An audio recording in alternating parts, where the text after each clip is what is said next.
Did Ryan Garcia fool absolutely everybody over the past couple of months? Let's get into it and break it down a little bit here.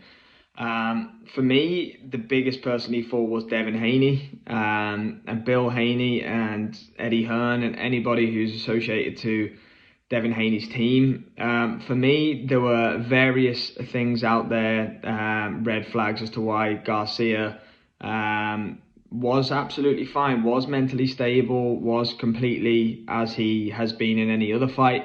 But once he put on, for me, the facade, and this is why I picked Ryan Garcia to beat Devin Haney in the first place. Once he saw the reaction from it, once he saw people saying that he shouldn't be in the ring, once he saw people saying the fight shouldn't happen, he needs to be evaluated, all the rest of it, I think a light bulb then went off for Ryan Garcia in his head, thinking, these guys are going to underestimate me now. These guys might not train as hard.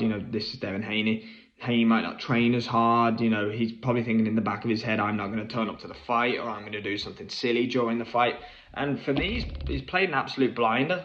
Every single thing worked into Ryan Garcia's favour heading into that fight on Saturday night. Haney would have had a million people around him saying this is light work, this is easy work, Ryan Garcia doesn't belong in the ring with you. Whereas Ryan Garcia effectively played the scenario that he went in with absolutely zero pressure on him on Saturday night at the Barclays Centre. He had no pressure on him whatsoever. He was a massive underdog. No one gave him a shot. And he pulled the wool over everybody's eyes. He made it so that he went into that fight with absolutely nothing to lose whatsoever. Whereas in retrospect, what really should have been happening is that was a genuine 50-50 fight between two guys that split 6 fights, 3-3 in the amateurs. Absolutely incredible play from Ryan Garcia. Unfortunately for Devin Haney, he was on the receiving end. I think it's going to be a lesson to him going forward in his career and his fights.